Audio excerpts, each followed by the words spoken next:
Every day, Sir Topham Hatt came to the station to catch his train. He always said to Thomas. There were lots of freight cars, and Thomas worked very hard pushing and pulling them into place. There was also a small coach, and two strange things his driver called cranes, he told Thomas. One day, Thomas was in the yard. Suddenly, he heard an engine whistling.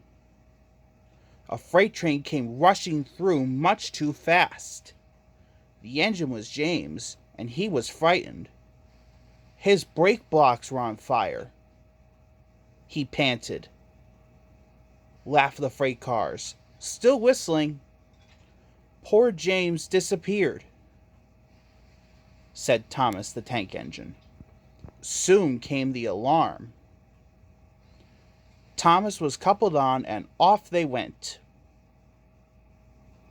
Thomas worked his hardest. He puffed. He wasn't pretending to be like Gordon.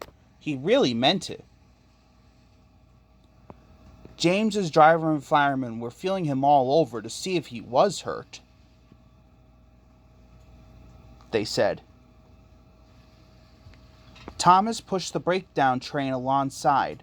Then he pulled away the unhurt freight cars. They groaned.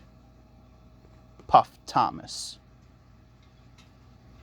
He was hard at work, puffing backwards and forwards all afternoon, he told the freight cars.